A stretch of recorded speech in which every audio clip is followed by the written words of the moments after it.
देखिए 1947 के अंदर देश आज़ाद हुआ और देश के आज़ादी के साथ ही जो देश का बंटवारा हुआ और उस बंटवारे के अंदर बहुत से लोगों ने जो विभाजन की विशेषता इसको नाम दिया है कि उसमें जिस त्रासदी को झेलने का काम किया, जो जुल्म और जातियाँ उस टाइम पे हुई, बहुत से लोगों की जान गई, बहुत से हमारे जो बहन बेटियां थी उनके साथ गलत कार्य हुए, बहुत से बच्चे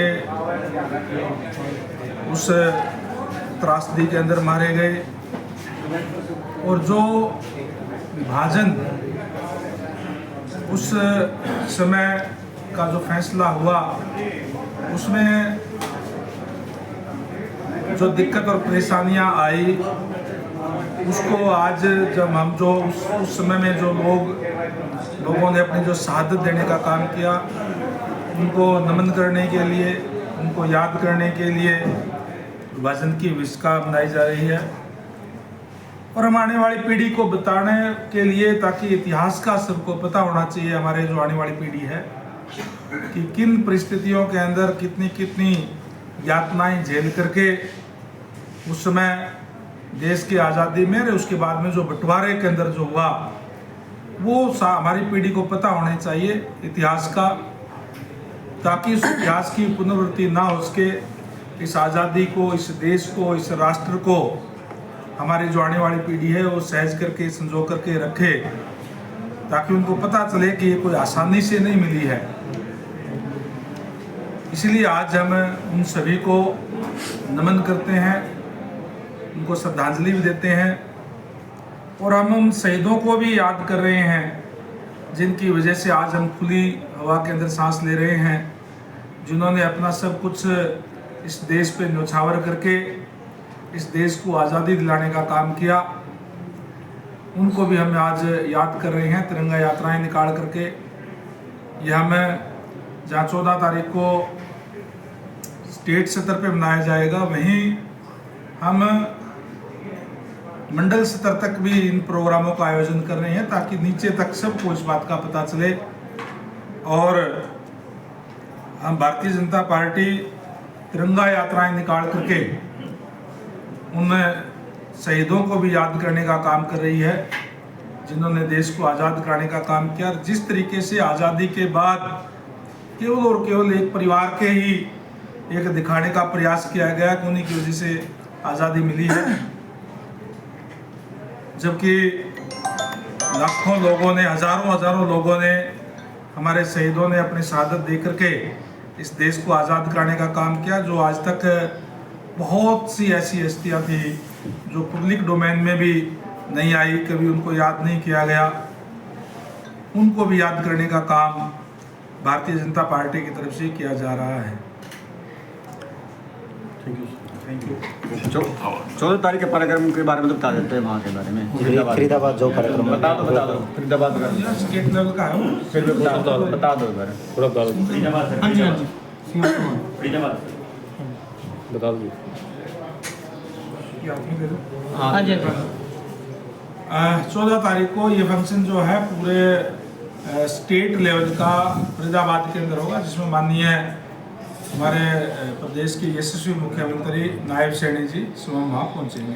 सर मनोहर खट्टर जी पूर्व सीएम भी पहुँचेंगे, मनोहर खट्टर जी केंद्रीय मंत्री। हाँ, माननीय मनोहर लाल जी भी पहुँचेंगे, सीएम साहब भी पहुँचेंगे और भी बड़े बड़े नेता जो है उस दिन वहाँ पहुँच करके और जहाँ उस समय में जिन्होंने अपनी जान गंवाने का काम किया, जिन्होंने त्रासदी झेलने का काम किया, उनके प्रति अपने श्रद्धा सुमन अर्पित करने का काम जो है वो करेंगे। तो आप में सर एक ही समाज के लोग आएंगे या फिर पूरे सभी? देखिए, पूरे समाज के लोग आएंगे, एक समाज के नहीं होते। जब देश का बंटवारा हुआ है और हम आज सारे मिलकर के उनको याद करने का काम जो कर रहे हैं। तो विभाग से संबंधित आप कुछ जानकारी देना चाहिए, जो आपके अधिकारियों की अक्सर शिकायत रहती है डिपार्टमेंट को लेकर, आपके डिपार्टमेंट में पब्लिक हेल्थ को लेकर, कुछ ऐसी कोई योजना है जो आप पाइपलाइन में चल रही है, कुछ अधिकारियों को ऐसा कुछ कहना चाहो? देखिए, हमारी योजनाएं, हमारा एक ही काम है कि 2 डिपार्टमेंट मेरे पास है, एक तो PWD का रोड बनाने का, हम क्वालिटी के काम करने का काम कर रहे हैं और अधिकारियों को स्पष्ट हमने कहा हुआ है कि हम डिपार्टमेंट के अंदर भ्रष्टाचार कतई बर्दाश्त नहीं करेंगे और कहीं भी क्वालिटी से कोई समझौता नहीं करेंगे। वहीं पब्लिक हेल्थ के अंदर भी जो माननीय प्रधानमंत्री जी का जो नारा है, हर घर में नल और नल स्वच्छ जल, उसको साकार करने का काम हमारा डिपार्टमेंट जो कर रहा है और सबको समय पर पानी मिले, स्वच्छ मिले और अच्छा प्रशासन मिले, ये हमारी प्राथमिकता है। कांग्रेस ने एक अभियान छेड़ रखा है वोट चोरी, आप क्या कहना चाहेंगे? राहुल गांधी और कल ने ठीक तो कह रहे हैं, वोट तो चोरी हुए ही हैं उनके, गलत तो नहीं कह रहे, लेकिन उनको आत्मबंधन करना चाहिए कि वोट चोरी हुए क्यों हैं। वोट चोरी हुए हैं जब उनके 10 साल पिछले लंबे समय तक उनका राज इस प्रदेश के अंदर भी देश के अंदर भी रहा और उनके राज के अंदर जिस तरीके के घपले और घोटाले हुए, जिस तरीके से जो आज हम जो संविधान को बना रहे हैं, संविधान की धज्जियां उन्होंने उड़ाने का काम किया। और जब सत्ता होती थी तो एक ही बात कहते थे कि कांग्रेस का हाथ गरीब के साथ, और सत्ता बढ़ने के बाद गरीबों को कभी याद करने का काम जो है उन्होंने नहीं किया। और आज इसीलिए उनकी हालात हुई है, इसलिए उनको आत्ममंथन करना चाहिए कि वोट चोरी होकर के कहाँ गए हैं, क्यों गए हैं। आज भारतीय जनता पार्टी की सरकार लगातार इस देश में भी, प्रदेश के अंदर भी लगातार तीसरी बार है और हम जो कहते हैं, जो संकल्प पत्र हमारा होता है, वो पूरा करके फिर अगले चुनाव के अंदर जाते हैं। और इसलिए आज भारतीय जनता पार्टी के साथ देश और प्रदेश की जनता है और कांग्रेस जो है वो प्रदेश की, देश की जनता का विश्वास खो चुकी है। सर जी का रोड सर पूरा टूटा पड़ा है, अधिकारी सीवरेज समस्या को भी नहीं सुनवाई कर रहे सर, क्या लगेगा? देखिए, जहाँ भी जो रोड टूटे हुए हैं या पूअर कंडीशन के अंदर है, हमने इस साल के में 6,500 किलोमीटर की रोड जो है वर्क प्रोग्राम में ली है। दिसंबर अंत तक हम सारी की सारी वो नई कारपेट करने का काम जो कर देंगे। शहर की सीवरेज समस्या बिल्कुल खराब हुई पड़ी है सर, शहर की सीवरेज समस्या। सीवरेज की हमारा जो अमृत 2 के अंदर भी हमारे पूरे प्रदेश के अंदर लगभग 2100 करोड़ रुपया हमें सेंट्रल गवर्नमेंट से मिला है और जिसके तहत हम सीवरेज की व्यवस्था भी और सीवरेज ट्रीटमेंट प्लांट की व्यवस्था भी, तमाम व्यवस्थाएं जो करने का काम हम कर रहे हैं। पब्लिक हेल्थ के अधिकारी सब फोन नहीं उठाते। टाइम दिया था मुख्यमंत्री की, कोई रोड भी खराब नहीं मिलेगा, 6 महीने का टाइम मुख्यमंत्री ने दिया था। देखिए, मैं आपको बता दूं कि अगर जो PWD की रोड की जहाँ तक बात है, 30,664 किलोमीटर की रोड का हम रखरखाव करते हैं। 15,000 किलोमीटर DLPPAD के अंदर थी, जिसका हमने उन्हीं एजेंसी से जो है वो उन पे पैच वर्क लगाने का काम किया और वो हमने जून महीने में पूरा कर दिया है।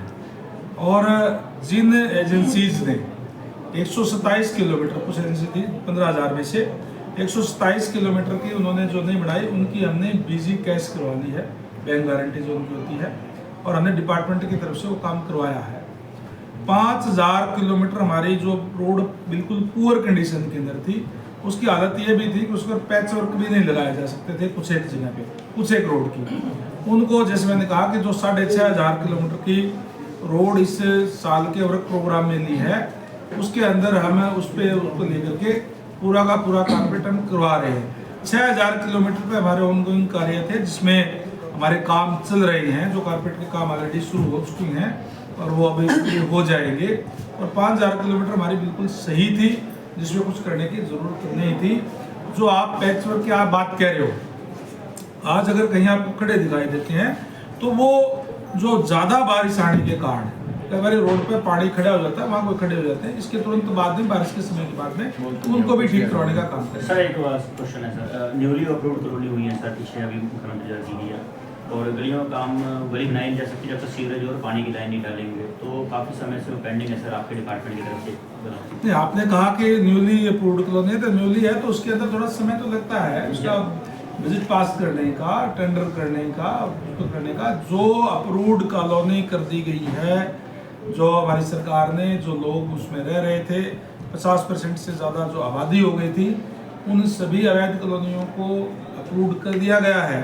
और उसकी चाहे गली की बात है, सीवर की है, रोड की सारी सुविधाएं हम उसमें देंगे। धन्यवाद जी, थैंक यू जी, धन्यवाद। Thank you.